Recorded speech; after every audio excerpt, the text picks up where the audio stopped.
So we'll start the afternoon session now. So our third lecture series is begin Harvard talking about aspects of two-dimensional conformal field theory. Thank you very much.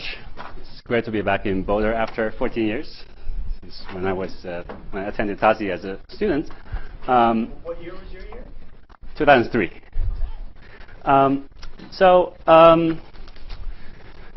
I'm going to be talking about two-dimensional conformal field theories, and let me first say a few words about why I'm going to talk about it. So, quantum field theory, as all of you know, is a pillar of modern theoretical physics, and yet it is built on very unsatisfactory and incomplete foundations. So, what do we know about quantum field theory? Well, there are usually three paths, three roads to quantum field theory that we know how to describe and think about. So there's the Lagrangian approach, based on some kind of path integral. There's which is what you usually learn in the quantum field theory class. There's a Hamiltonian approach, which you usually also learn at the beginning of quantum field theory class, but most people don't pay attention to this part. And then there's the operator algebra approach. Now, the Lagrangian approach, which is based on a path integral,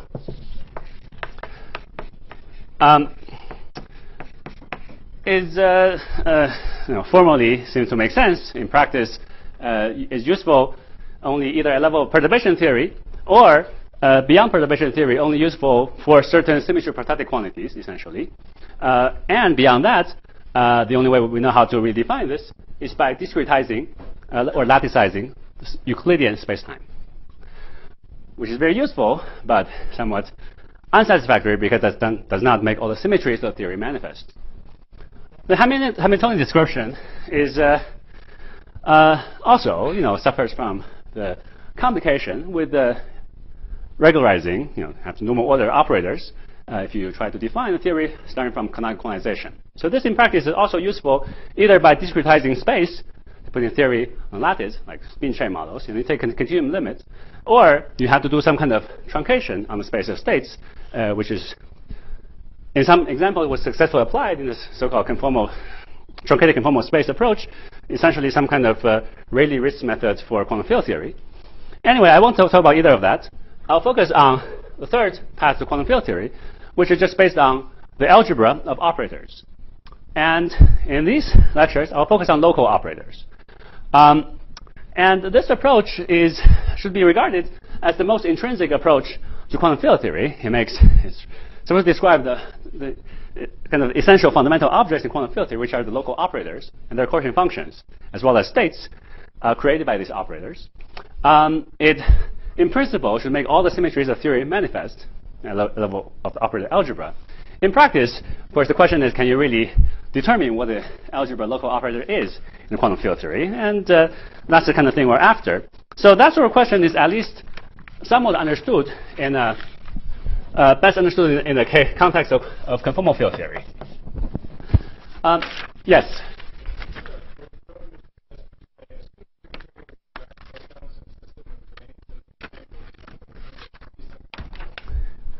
Well, it's a little harder to justify the consistency of the string theory background than to justify the existence of quantum field theory, I would say.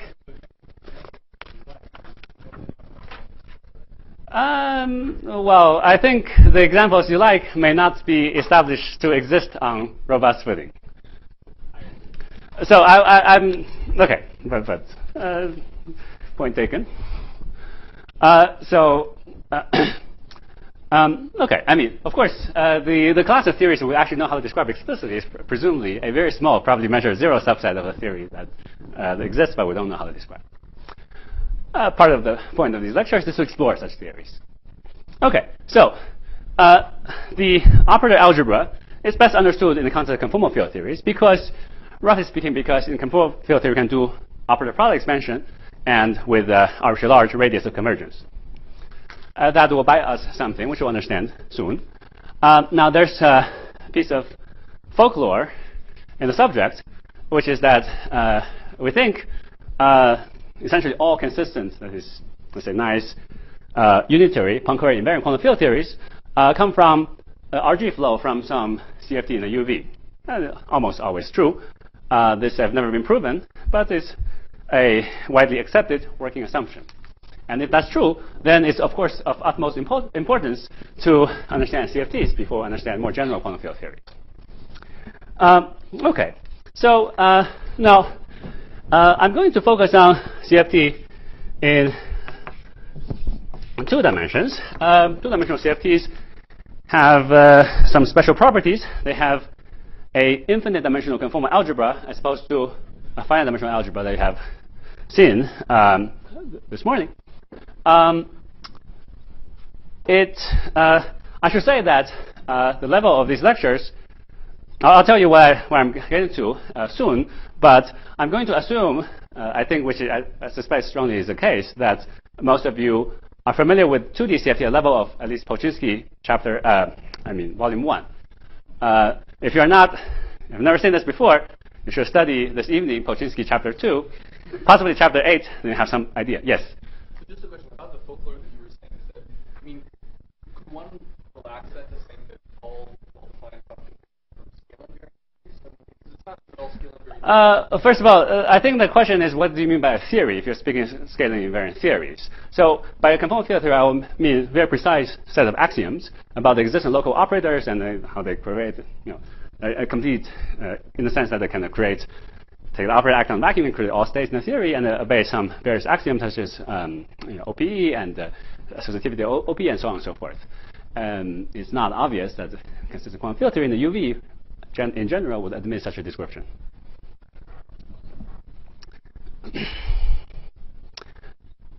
Okay.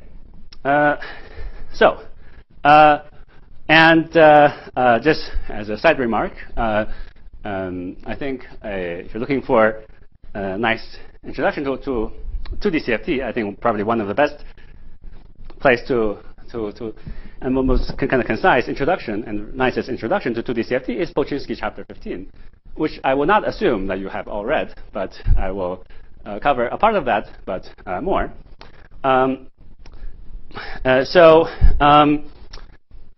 Now, maybe before I say the plan, I should just make a few more remarks. When I was in grad school, I think this same experience happens to most people. You probably have heard of a lie, and someone will tell us that we know almost everything about 2D CFTs. That is completely false. I would argue, hopefully by the end of these lectures, that what we know about 2D CFT is basically a zero-measure set of all possible 2D CFTs. Okay. And the end point is to explore what else is there. But okay, so the rough plan of these lectures is the following. So they are, apart from setting up the basic conventions and so forth, I want to spend some time discussing Virasoro conformal blocks.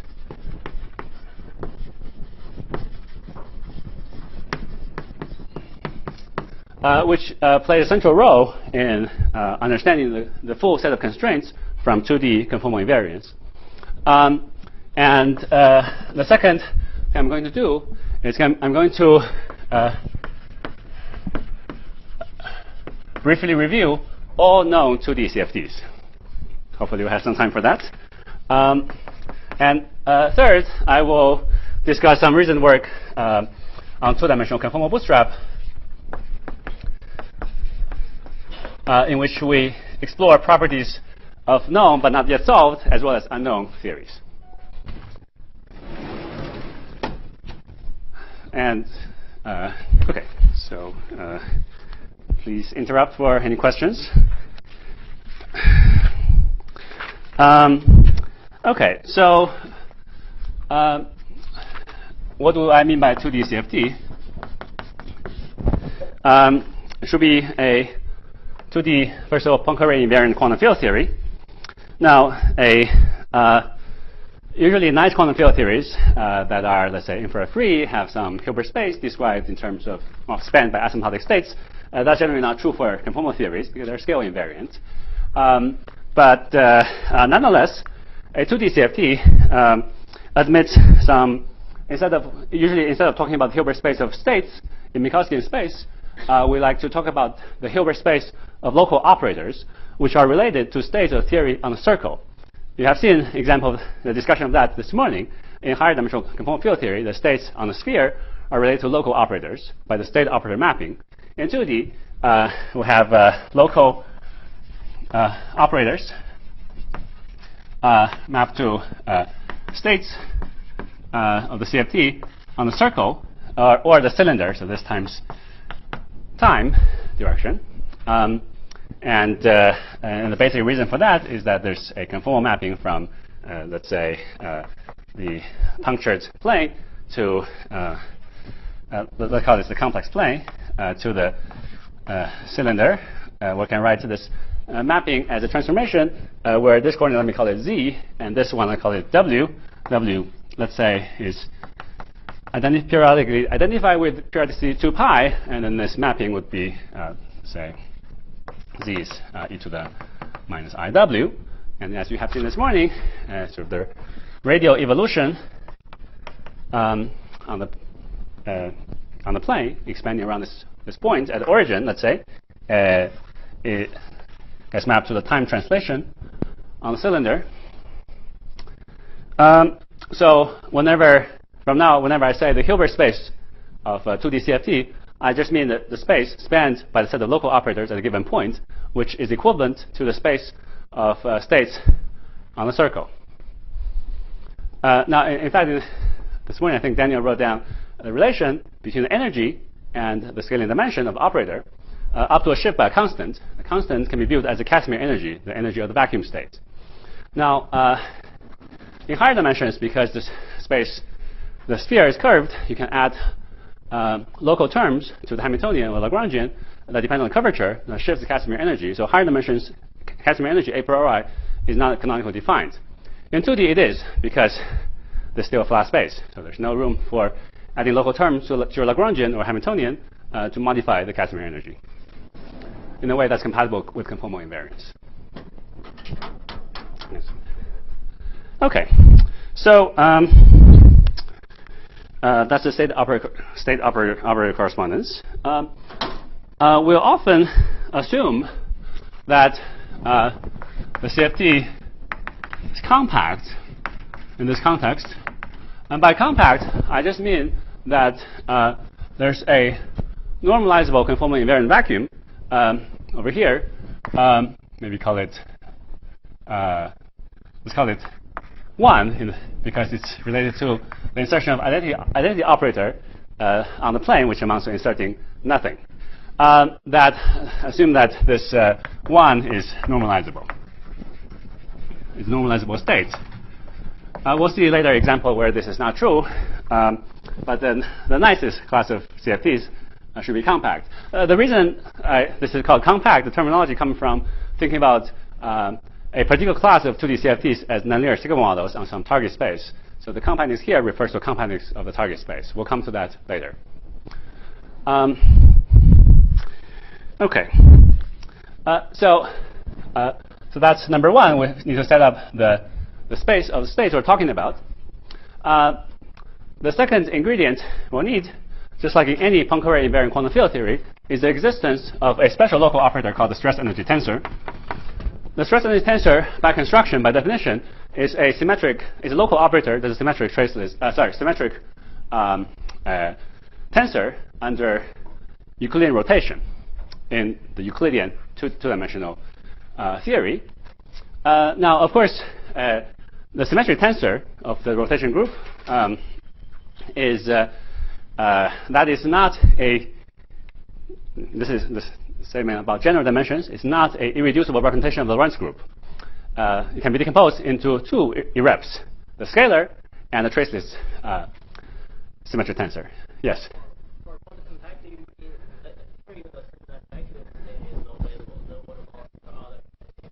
We'll talk about those. But generally, we can try to think about how to prove this, but generally the expectation is that compact CFT will have discrete operator spectrum and all the finite OP coefficients, all the nice properties like that. A non-compact CFT typically will have a continuous spectrum. Now there are two different types of non-compact CFTs. One has no energy gap, so starting from where it would be the vacuum and there's a continuum of states. Another type has a gap in the spectrum, starts at some higher dimension, or goes all the way to infinity. We'll talk about examples of both. So that in this case, the vacuum state is normalizable, but there are still changes. No, it's not normalizable. It will be an example of that is just a non-compact nonlinear signal model. Take the free boson, non-compact free boson. Oh no, sorry.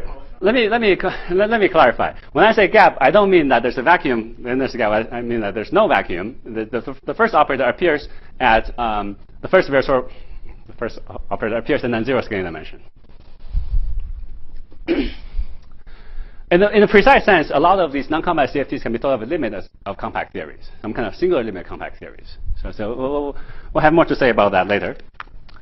Okay, let's explain the basic definitions for now. So because this operator transforms in a reducible representation of Lorentz group, there's a scalar component, which is the trace part, and there's a traceless part.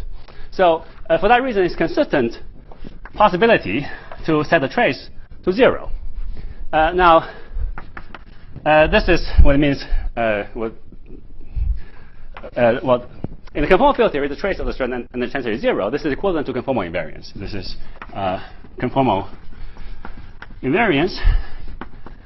There are several ways to understand why that is the case. For example, if this is true, then you can construct Noether currents, or currents, conserved currents of the form T mu nu x V nu of x, where V nu of x is some kind of vector field that depends on x in some non-trivial way. Of course, if it's a constant vector field, this is still conserved, but when this happens, there could be other non-trivial vector fields such that this is still a conserved current that will generate, if there are new conserved currents, will generate new symmetries. The class of vector fields such that this current remains conserved, these are called conformal killing vectors. And you can check as a simple exercise that if this is true, you have some set of conformal killing vectors such that you have actual conserved currents, therefore actual symmetries. The symmetries will extend beyond Poincare symmetry, and these are conformal symmetries.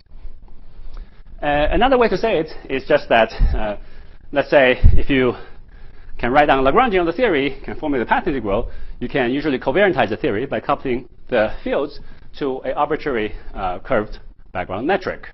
In that case, if you covariantize the theory, say you have some action that depends on some set of fields and some background metric G mu nu, which are non-dynamical, so no gravity, but just some background metric.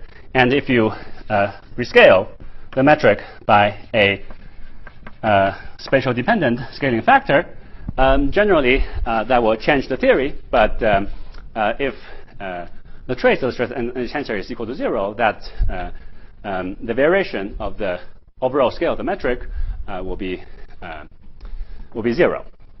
I mean, the variation of the path integral due to the variation of the overall scale of the metric will be 0. Now, that is actually only true if you expand around the flat space-time. In curved background, so curved background, there's a conformal anomaly, which was mentioned this morning, which in 2D CFT takes the form of minus inner charge over 12 times the background, which is scalar. I won't need this for most of the discussion for now. So, but I mean, I assume this is something you either know or can read about tonight in Boczynski, chapter 3, I guess. Okay. Any questions so far?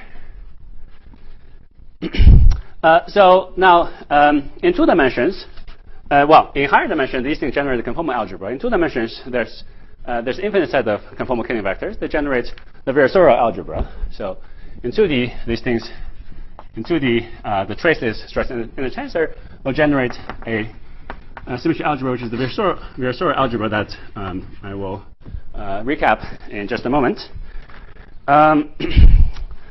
Now, that's not all. As we said, there's a Hilbert space of local operators. Let's call it OI of X, let's say at the origin. I runs through some infinite index set. These are local operators. As I said, these are supposed to be in correspondence with some states of the theory on, this is a state of the CFT on the circle, or the cylinder. Now, in 2D, we expect the CFT to be, the CFT should be well defined on any Euclidean, let's say, oriented Riemannian manifold. Because the CFT is not expected to depend on this vowel factor in front of the metric, and it really only depends on the underlying structure of the two-dimensional Riemannian manifold. It only depends on the metric on the two-dimensional manifold up to vowel rescaling, and that is equivalent to say that the theory only depends on the structure of the two-dimensional Riemannian manifold as a Riemann surface, that is a one-dimensional complex manifold. Before getting to that, let's talk about the consistency of coercion functions of local operators.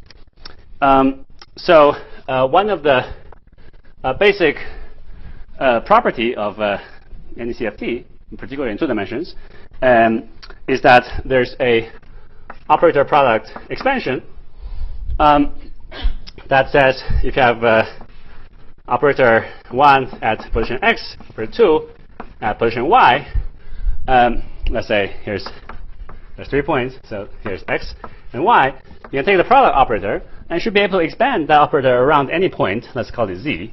So you can write this as some kind of sum over a set of all operators, O, I, as z. Then there's some function that depends on the choice of these first 2 operators, obviously, and also depends on I, and depends on the 3 coordinates x, y, z. By translation invariance, this should only depend on x minus z and y minus z. If you organize these operators according to their scaling dimension, then by matching the scaling dimensions on the 2 sides, you will see that as you go to higher and higher dimension operators, these things should involve higher and higher powers of the distance or separation between these 2 operators. Now, so what does it mean to say that? So let me write this to be equal. What does it mean to say that these 2 things are equal? So far, we have introduced these operators as some abstract objects. What does it mean when I say these 2 things are equal? What I mean is that if you insert this equality into any coercion functions, it should hold, provided some suitable conditions are satisfied. So first of all, whenever we say this operator equality in the context of conformal field theory, what we really mean is that this equality holds in the coercion function. Suppose you have O1 x, O2 y, and some other operators, let's say O3 w, you could replace this the product of these 2 operators by this sum, provided that, a priori, if you were just talking about this equality, if it holds as operator identity, it means that if I replace this guy by this stuff on the right-hand side here, that should hold whenever these other operators inserted in the coercion function are not at coinciding points with x, y, or z. Here, there's a subtle issue which has to do with the convergence of the operator product expansion. That is, if you have this OP like this, and so here, in general, on the right-hand side, there's infinite sum. So if I say that this coercion function with of this type, if I say that I can replace the coercion function by that of this infinite sum, the underlying assumption would be that if I replace this coercion function by the sum over I, you can bring out this coefficients a, 1, 2, I, x minus z, y minus z, and OI, z, O3, w, etc. I'm assuming for this to make sense, I need the sum to be convergent. Now the sum a priori may or may not be convergent in a CFT, depending on whether you have, well, depending on whether, well, it depends on, so whether this thing convergence and the range of convergence depends on where the other operators are sitting at. So for instance, if you take this OPE, expand around this point, the rate of convergence of OPE expansion will go as far as where other operators are sitting at. So if you draw a disk around the point Z, and this OPE is supposed to converge as long as this X and Y lie within that disk, but until you hit the point where there's another operator at the boundary, when the boundary disk meets another operator. But of course, if you think about the geometry of this, by choosing different points where you expand the product operator, you might be able to turn a divergent or non-convergent OPE into a convergent one. So we'll see later that there are better ways to organize the OPE expansion, rather than in terms of the separation of distances, which has a finite radius convergence in the presence of other operators. We'll be able to get around that by reorganizing the expansion in some more clever way and get around this problem. And the upshot is going to be that essentially, as long as these operators are well separated, there's always a sense in which this OPE, this kind of expansion, can be performed. So you can basically replace product operators by the sum over single local operators. Now, of course, you can do this. Then you might imagine reducing the product of any finite set of local operators at different points. Doing this recursively and reduce that to a sum of single operators. And in that way, if you know all the coefficients of this operator product expansion, you'll be able to determine all the Coercion functions of a conformal field theory. There's a bit of caveat to that. So let's say if we're talking about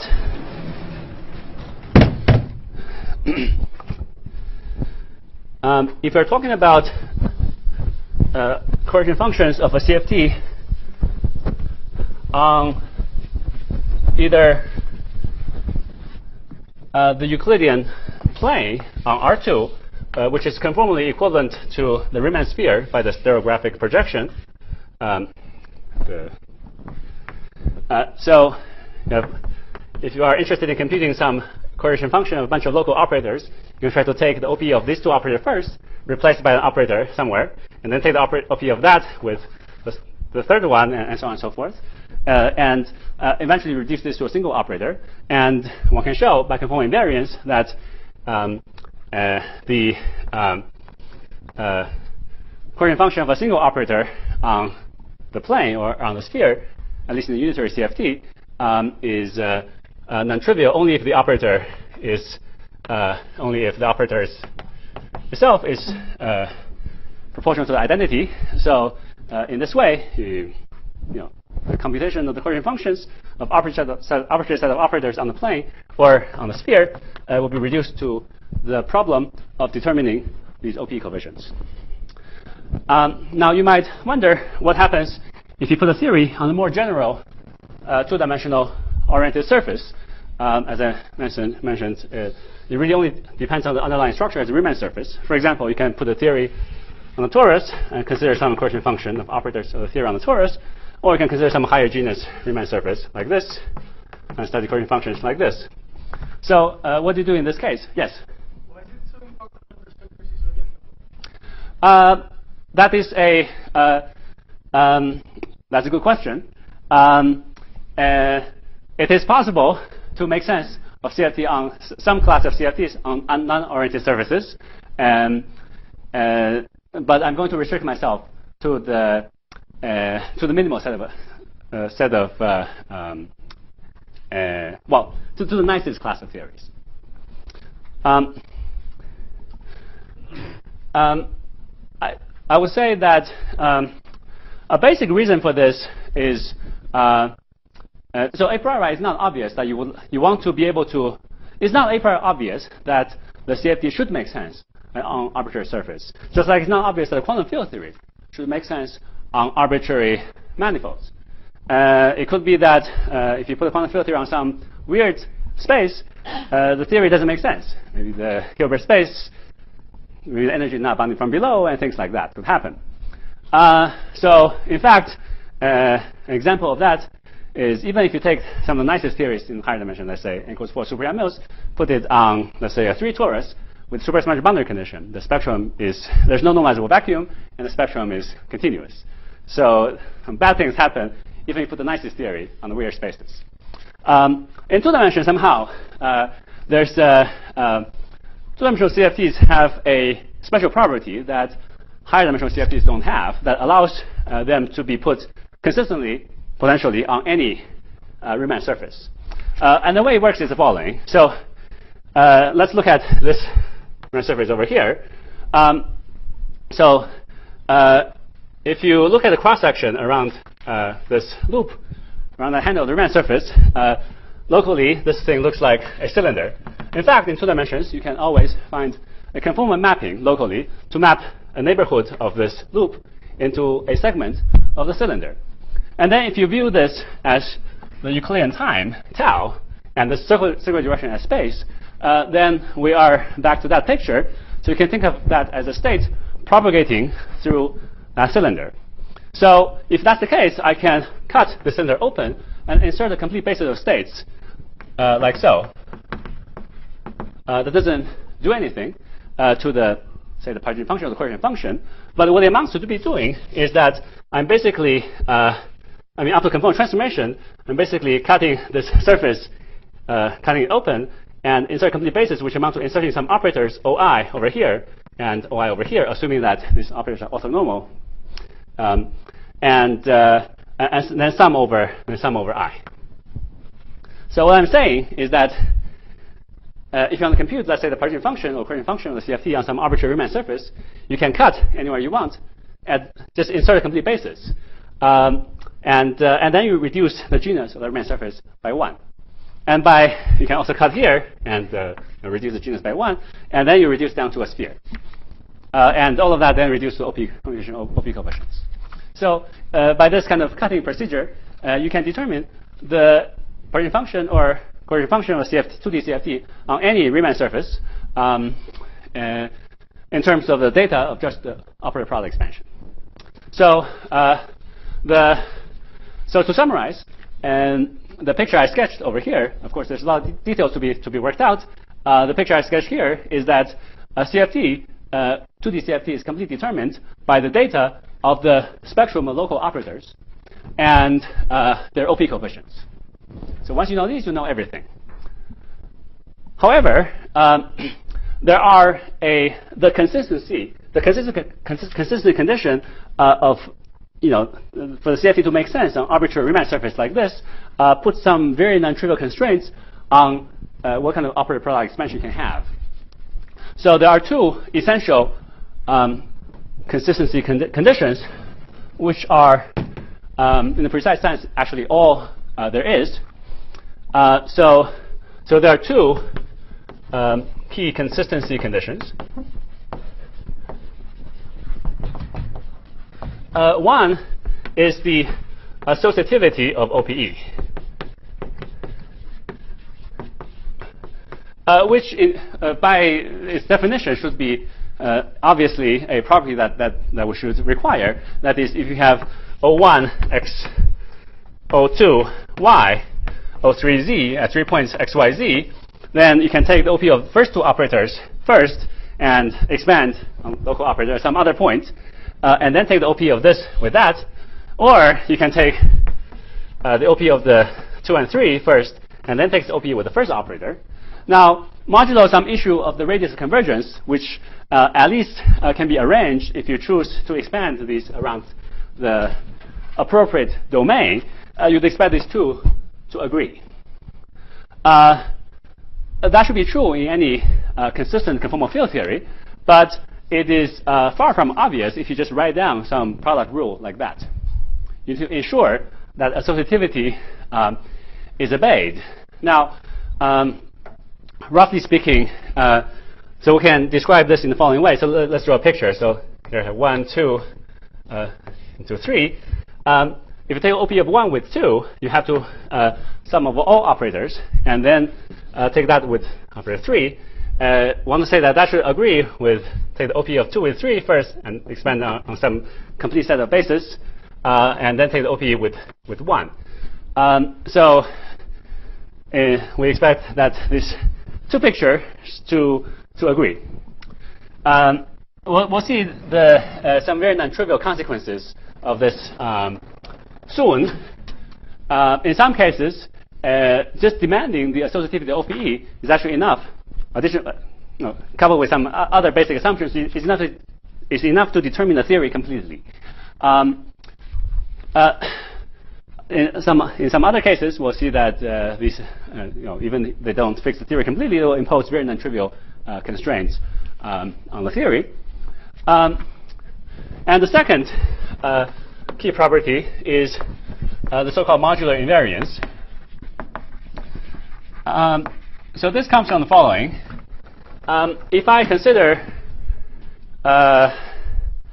let's say, just as a random example, suppose I want to compute the partition function of CFT on this Riemann surface, and I want to be able to.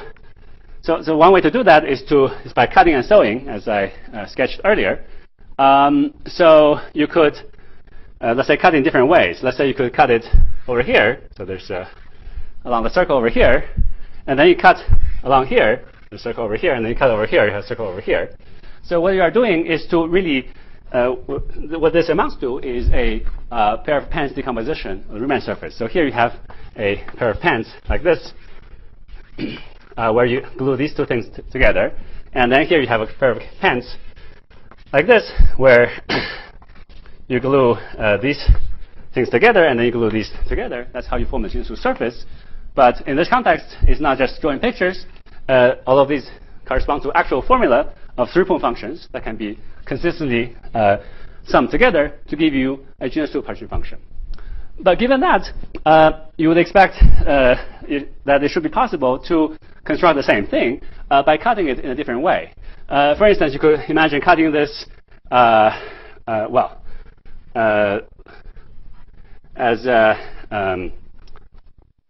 let's say, instead of doing this, maybe here I can still cut over here.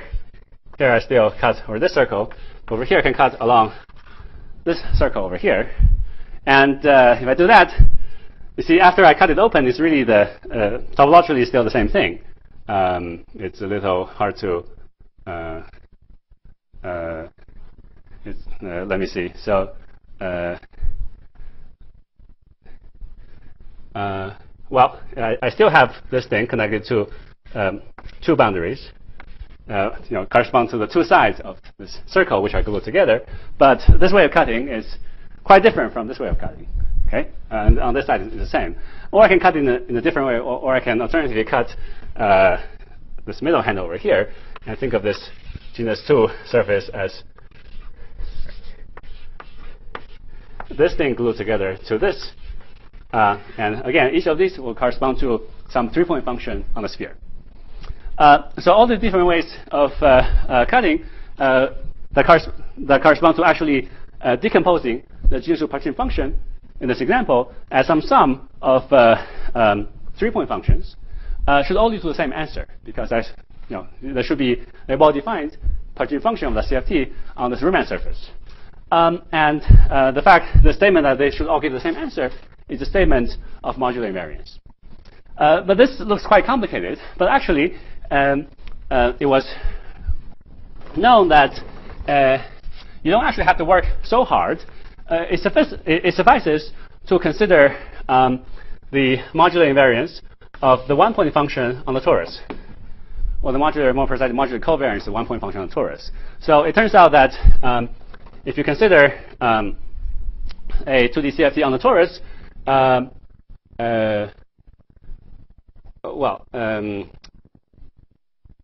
okay, so let me just write down something. So suppose you have some field phi zz bar on the torus, where I parameterize the torus by this parallelogram with these sides identified like so.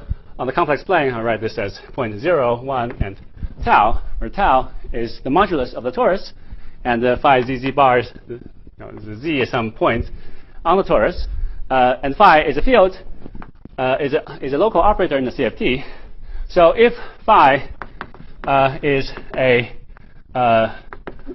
Virasoro primary, I will write down the definition of the Virasoro algebra and the primary sense and so forth in just a moment. But chances are, if you have never seen that before, you will not be able to follow the lecture. So I will discuss that just for the completeness of the logic, but I will just use this language for now. If phi is a Virasoro primary of conformal weight, holomorphic and anti-holomorphic conformal weight h and h tilde, then this guy here should be which by translation invariance will be just a function of tau and tau bar, depends on the choice of the operator phi, and the statement of the modular covariance is just that f of tau plus 1, tau bar plus 1 is equal to f phi of tau bar, but f phi of minus 1 over tau minus 1 over tau bar is equal to minus I tau to the h minus plus I tau bar to the h tilde f phi of tau bar. In other words, under the modular transformation on the modulus of the torus, the one point function of a Virasoro primary transform as a modular form of weight h tilde on the holomorphic and anti-holomorphic side. We'll come to this maybe in a little more detail later. So it turns out that if this set of properties holds for all the primary operators in a 2D CFT, that is, if they obey associativity OPE and they obey the modular invariance, to the extent that torus one-point functions are modular covariant, that guarantees the consistency of constructing arbitrary covariant function on arbitrary Riemann surface in that CFT. So basically, the four properties I list on the board in order. First of all, you need the operator's spectrum that corresponds to states on a circle or a cylinder. You need conserved stress density tensor that is traceless, which generates Virasoro algebra. You have associative operator product expansion, and you have modular invariance. These properties together define a 2D CFT, and these are the complete set of consistent relations that you need to define a 2D CFT. So the name of the game is going to try to classify and possibly solve all possible theories with this property. And by all possible theories, in practice, I just mean all possible operator algebras that obey these properties. Any questions? Yes?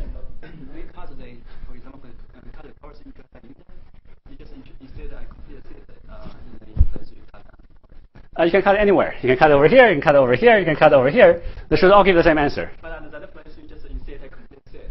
Sigma I. Correct.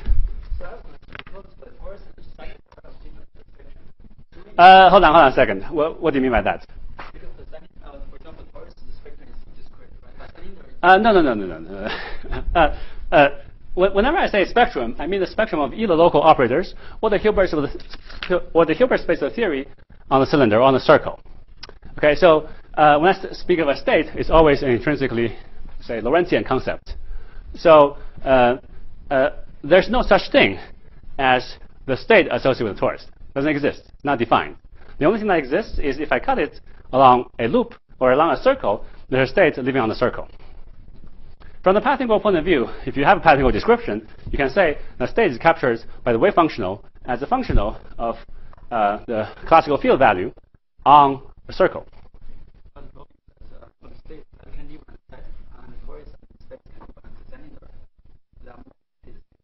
They are the same. That's the point. That's exactly the point. The state is completely characterized by wave functionals on the circle. Nothing more. Has nothing to do with what else operator you put elsewhere on the manifold. Nothing to do with that. Yes. Well. No. I mean here for you these two consistent conditions can describe I didn't say that.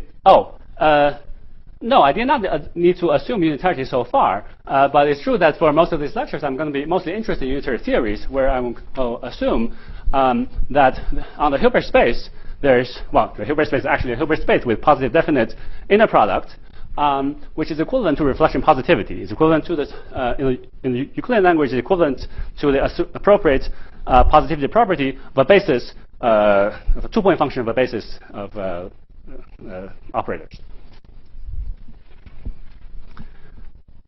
Any other questions? Yes? So since the conformal group and modular group algebra is the same 2D, could you prove these facts? Sorry, I don't understand that question. The modular conformal group and what they are the same? No. Oh.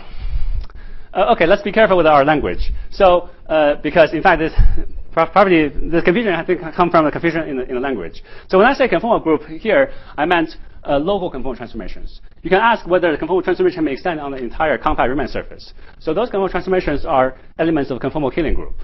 It is true that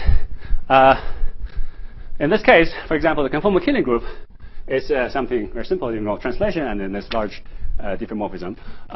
But that's far from enough. Okay, so and we'll see that in detail. But yeah, I mean the conformal symmetry is much more than just the invariance of the torus prime function under the mapping class group. This is essentially what conformal invariance means. That you have these extra infinite set of conserved charges. They're related, but they're not the same. Any other questions? On the Riemann surfaces, we are only talking about Euclidean. Correct. You can get the Lorentzian correlators by analytic continuation from Euclidean signature. Now, in Lorentzian signature, let's say, suppose you're interested in coordinate functions of the theory in the vacuum of some, let's say this is time, this is space. You can always get Lorentzian correlators of local operators by analytic continuation from Euclidean correlation functions. Now, when you do that analytic continuation from Euclidean to Lorentzian signature, sometimes you have to make a choice for two reasons. First of all, in Lorentzian signature, unlike in Euclidean signature, operators may not commute. So time-like separated operators will no longer commute. Second, in this kind of continuation, you might encounter a like-cone singularity when two operators are like-like separated.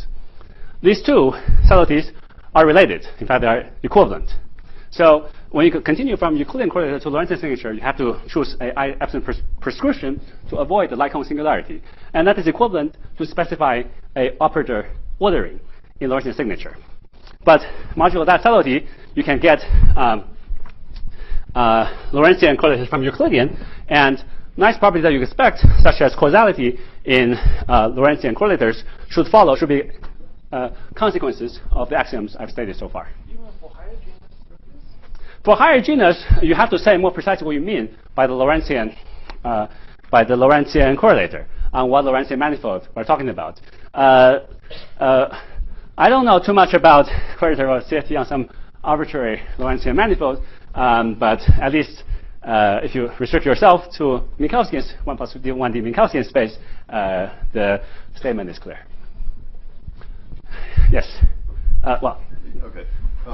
So is modular invariance required for any CFT, or could you say I just want to do a CFT on the sphere and not think about higher genus? Okay, that's a good question. It's a matter of definition, but the philosophy is that it's always a good idea to start with the nicest class of theories, and then gradually relax your assumption. It turns out that in 2D, if you impose modular invariance, it's actually a very strong, very strong constraint, as we'll see shortly, that it puts a very strong set of constraints on the theory.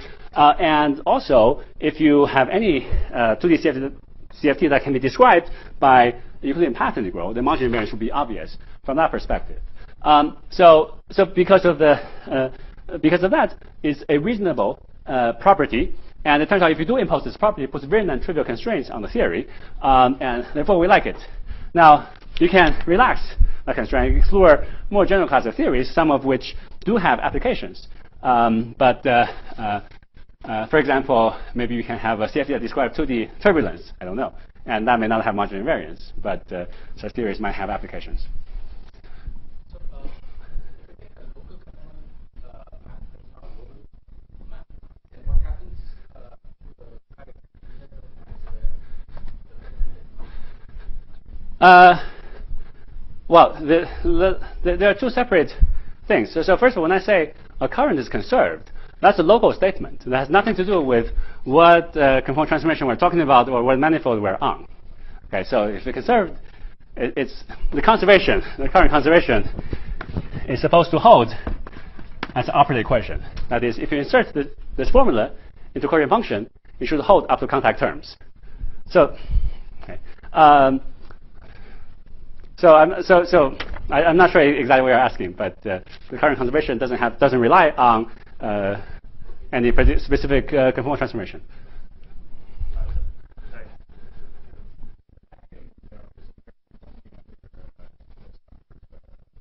That's correct. I mean, the conformal symmetry is spontaneously broken by the vacuum. The full Berzora symmetry is spontaneously broken by the vacuum. The only PSL2C is preserved, or PSL2R times PSL2R is preserved.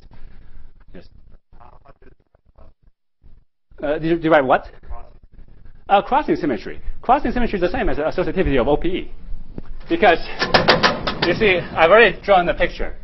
All right, so if you turn this picture sideways, this looks like the crossing diagram that you might see everywhere these days.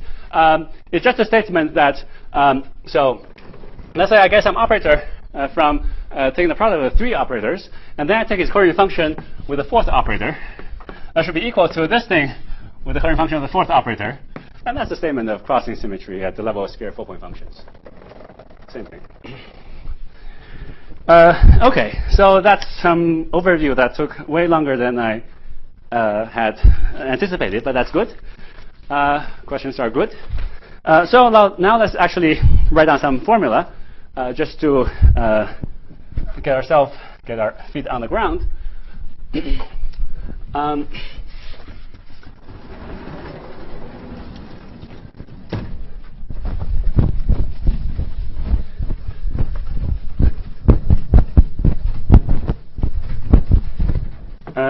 Okay, so we're going to be working in complex coordinates ZZ bar in Euclidean space, thought of as a Euclidean plane, thought of as a complex plane, and the convention for the line element for Euclidean space will be just DZ bar, and then written in this coordinate system, the trace part of the stress energy tensor is supposed to be 0 up to conformal anomaly. So the non-trivial components are TZZ and TZ bar Z bar. By the current conservation, this thing is supposed to be holomorphic, and this is supposed to be anti-holomorphic. That's a consequence of conservation of the stress energy tensor, which holds as an operative equation holds as an operative equation in the sense that it's true when you insert this into a Coercion function up to contact terms. So this will write as T of Z by convention, and this will write as T tilde of Z bar. So we refer to these as the holomorphic and anti-holomorphic components of the stress energy tensor, sometimes referred to as the left and right stress energy tensor, same thing. And now let's talk about the OPE. So the OPE of the stress energy tensor with itself. So the OPE of T with T tilde is non-singular. Let's not talk about that for now. The OPE of the holomorphic with the holomorphic, this is an operator. So the entire thing is supposed to be a holomorphic function of Z up to some possible singularity when 2 operators coincide. And that has to do with this statement about contact terms I mentioned just now. So this guy, the stress energy tensor in D dimensions has dimension D. So in 2 dimensions, this is a dimension 2 operator. This is another dimension 2 operator. So if you write this as... Oh, sorry. Now dimension 2 operator. So on the right-hand side, you must have something that transforms like a dimension 4 object. Z itself has dimension -1. So you can have things like, let's say, 1 over z to the fourth just times identity operator. That's something that is compatible with the scaling symmetry on the right-hand side. And this term could be there. And typically, the constant we write as c over 2. C is called the central charge. And then you can have other operators that appear, such as the stress energy tensor itself. If that thing appears, it has to come with a coefficient which goes like 1 over z squared. It turns out that by using word identity relates the integral of the stress energy tensor to the dilatation operator, you'll fix this coefficient to be the same as the scaling dimension of the t itself. So the coefficient turns out to be 2. And then there's another coefficient, 1 over z times partial t 0. These are the only things you can build using the stress energy tensor itself that appear on the right-hand side to have the desired analyticity property as well as the compatibility with the scaling transformation. You can try to add other things, but if they involve higher dimension operators, they will come with higher powers of z. And in particular, if they are non-singular in the z equal to 0 limit, I will drop it from the right-hand side. That's why I write this sign as opposed to equal, unlike the OPE I'm writing over there. So here, when I speak of OPE, this is supposed to be equality. That's typically involve an infinite sum. Here, I'm only keeping track of the singular terms on the right-hand side in the z equal to 0 limit. And there's a good reason for doing that. And notice that there are no terms that are more singular in 1 over z.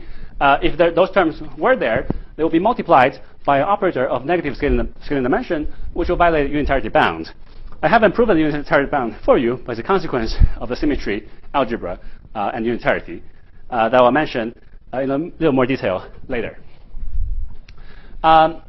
Anyway, you can also discuss what happens if you try to modify these terms in various ways, but the upshot is that in the unitary theory, you can always, up to some redefinition of the operators, you can always absorb the other possible term you can add to the right-hand side, such that this is the most general form that is allowed singular terms in the TT-OPE that's compatible with unitarity.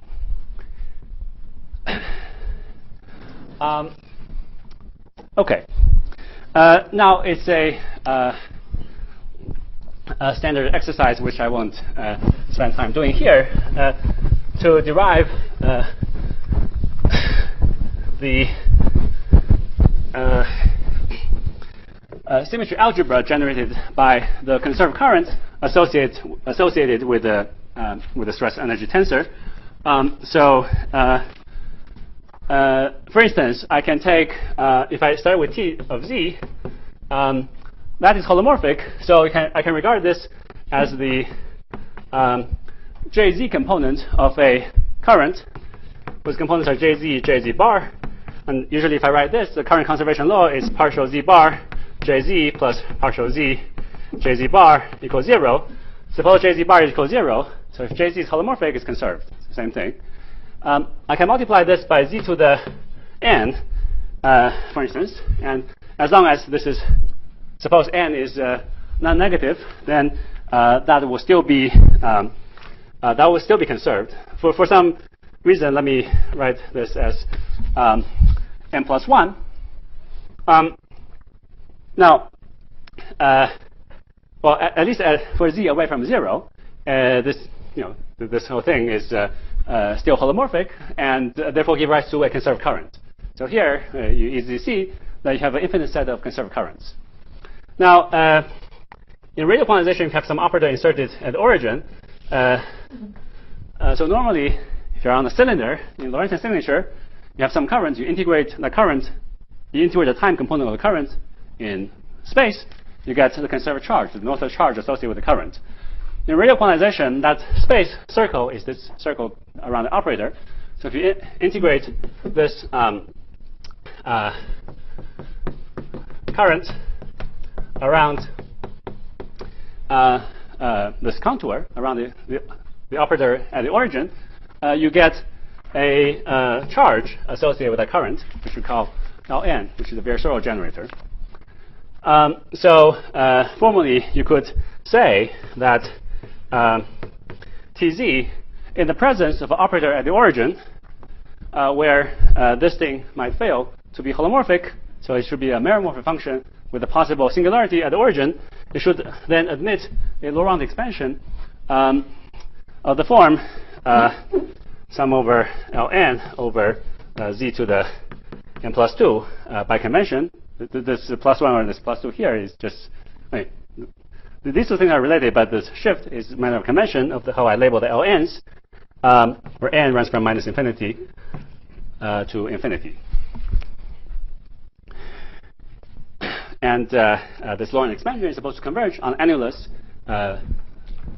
away from the annulus that encloses the origin, as it would be for any meromorphic function. Okay. Now, so these Ln's, therefore, can be regarded as operators acting on the local operator as 0. So if I take Ln to act on this operator, so you can think of that as simply the integral of the product operator of tz, z to the n plus 1 times tz times O of 0. And because this is holomorphic contour integral, I can shrink the contour to a smaller contour and make it smaller and smaller, and that will turn into a local operator. So the resulting, so if I take Ln and act on this local operator, I produce a new local operator, which I'll denote by Ln acting on O at the origin. So that's the way in which these symmetry generators as quantum operators act on the Hilbert space of our theory. So if you started with local operator, you do the counter integral of z to the n plus 1 tz on it, you get a new operator, like so. And then it is clear that the entire Hilbert space of local operators should form a representation of whatever symmetry algebra these Ln's obey. It follows from this OPE that the Ln's obey the Virasoro algebra. I won't derive this. If you forgot how this was derived, you should review Polchinski chapter 2 later this evening. So the algebra is that Ln commutated with Lm is m minus m, Lm plus m plus c over 12, n cubed minus n, delta n minus m. With the c, it's the same as the center charge sitting over here. Let's see. There's one more thing I need to say.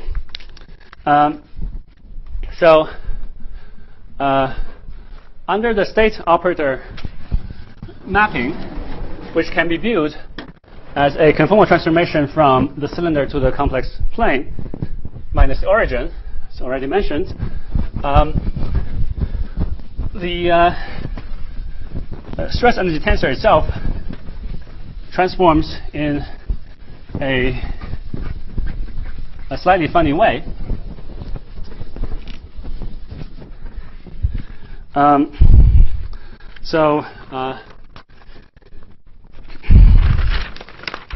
This is a pretty basic issue, but let me just explain it in the language I've been using here.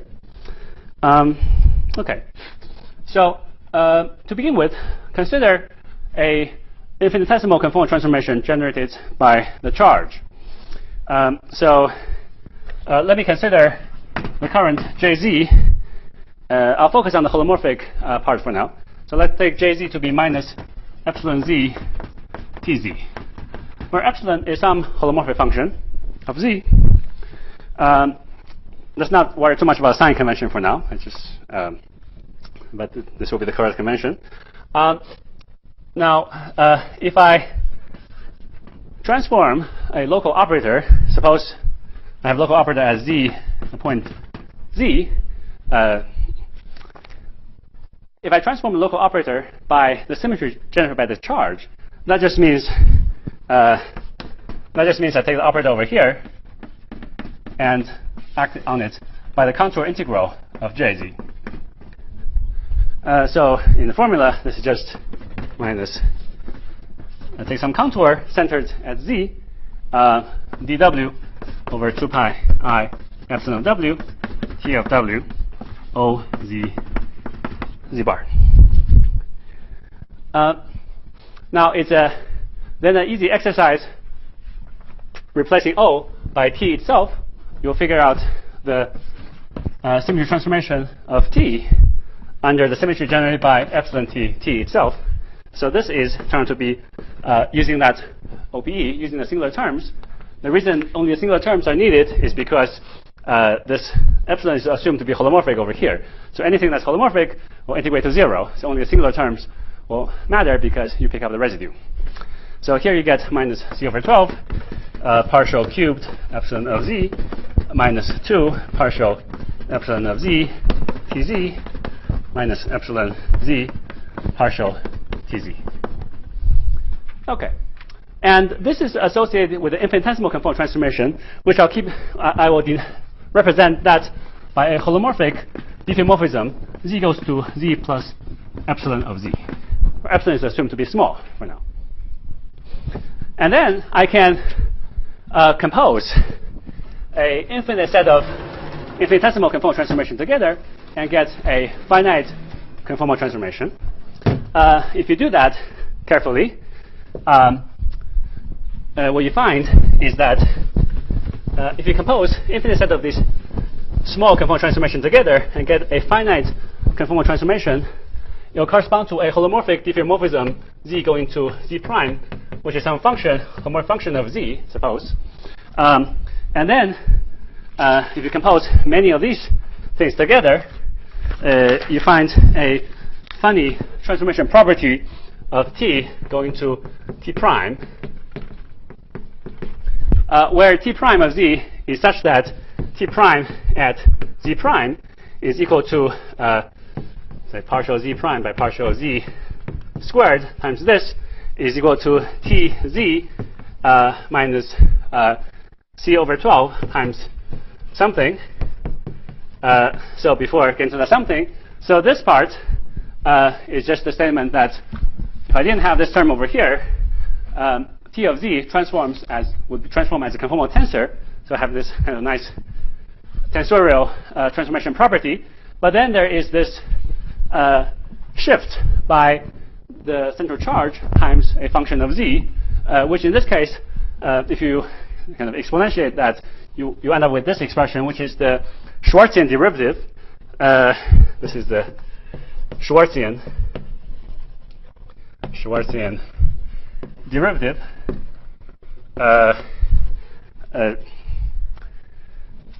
Let me not write a formula for this. You can find it in Pochinski. It's I didn't derive it, so there's no point to write it anyway. The only point I want to make here is that if you apply this to the special case of the transformation Z going to is e to the minus IW, then you will find the relation that the stress energy tensor in the W frame, which is on the cylinder, is related to the stress energy tensor in the Z frame on the plane by a factor like this. Plus, if you evaluate this, it turns out to be C over 24. If you now expand on the cylinder TWW as a Fourier expansion, well, if you plug into this formula, then the Laurent expansion of I guess I erased Laurent expansion of TZ, you'll find that these LNs, these Virasoro generators, are nothing but the Fourier coefficients on the cylinder, and from minus infinity to infinity of T, the stress and the tensor in the cylinder frame, up to a shift of C over 24, which is related to the Casimir energy. Now, this is a standard thing. The only reason I'm mentioning it here is the following. So there's a similar formula for the anti-holomorphic component T W bar, which I call T tilde. So this is some n L n bar e to the minus I n W plus some C tilde over 24 C tilde is the center of charge associated with the anti-holomorphic Virasoro algebra. Now, this is written in Euclidean signature. So if I continue this into Lorentzian signature, I would write, so in Euclidean signature, I can write W to be sigma plus I tau. So sigma is the spatial coordinate on the cylinder. Tau is the Euclidean time coordinate. If I continue this into, and also W bar is sigma minus I tau. So if I want to continue this into Lorentzian signature, I will have to set tau to be, let's say, I minus IT. And then the continuation will send W to sigma plus tau, and W bar to sigma minus tau. Minus plus T and minus T. So if I go to Lorentzian signature, W and W bar now both real numbers, but they're different. One sigma plus T, the other one sigma minus T. And if you look at this expansion, you can check that this operator, by the definition of the stress energy tensor in the Minkowski quantum field theory, should be a Hermitian operator and on the cylinder. This component of the stress energy tensor in Lorentzian signature, which means that Ln, for that to be the case, for this operator to be Hermitian, in Lorentzian signature, Ln dagger should be equal to L minus n. And likewise, L bar n dagger should be equal to L bar minus n. So despite that in Euclidean signature, L and L bar come from the holomorphic and anti-holomorphic components of the stress energy tensor, if you pass to Lorentzian signature on the circle, the theory on the circle, where all of these are now operators acting on the Hilbert space, the theory on the circle, in that setup, the Hermitian conjugate of Ln is L minus n. Has nothing to do with L bar.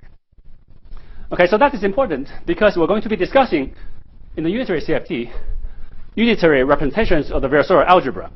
And as far as that is concerned, because the holomorphic Virasoro algebra Hermitian conjugate is still holomorphic, so the holomorphic and anti-holomorphic parts, they don't talk to each other at the level of representation theory.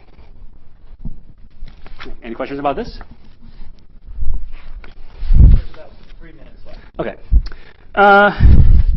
Okay, so let me quickly, so I went through about half of what I intend to say in this amount of time, but that's okay. So the next thing I'm going to discuss is the representation theory of Virasoro algebra.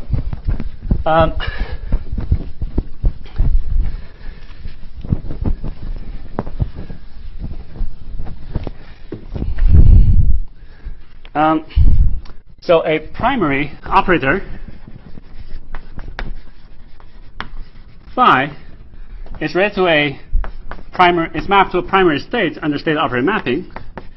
State still denoted by phi. The primary operator has some conformal weights h and h tilde. I did not define this.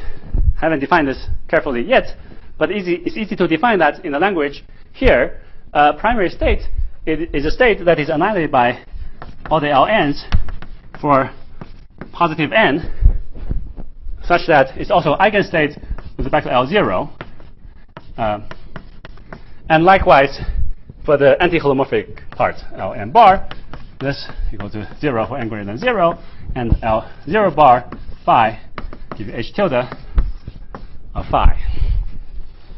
In the unitary CFT, all states in the Hilbert space can be written as superposition of descendants of the primary state by acting on it with raising operators, which are the L minus n's. So given a primary phi, which is annihilated by the Ln's for positive n, I can act on it with L minus 1, L minus 2, and so on and so forth. I can act with twice, two of these operators, and so on and so forth. Using the Virasoro algebra, I can always order these L minus n operators to be in, say, descending order. Each time I act with L minus n, it raises the eigenvalue with respect to L0 by n. That follows from this algebra. If I take L0 with Ln, you'll see that. And so if I take so a general descendant, a general Virasoro descendant obtained from a primary state would be of the form, would be associated with, let's say, capital N is a partition of integer n1 through nk, let's say in descending order, just as a convention.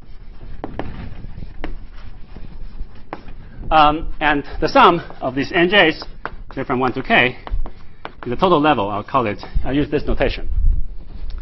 So from now, whenever I write little n, well, in this context, it will be the level of a particular Virasoro generator. Whenever I write capital N, it stands for integer partition. And whenever I write L minus n, phi, this is defined to be L minus n1, L minus n2, L minus nk, phi. That's the definition. Now, it's not hard to convince yourself that these L minus capital N's, these things which I could call Virasoro chains, form a complete basis, not orthogonal, but a complete basis of a representation space of the Virasoro algebra generated by the primary phi. So if you act on this with the Virasoro algebra, kind of close on themselves. Sorry? Only because of null states. Yeah, but we'll come to that. But I think my time is up. So we'll finish this discussion of the unitary representation of Virasoro algebra at the beginning of next lecture, and then we'll discuss the conformal block decomposition of coordinate functions.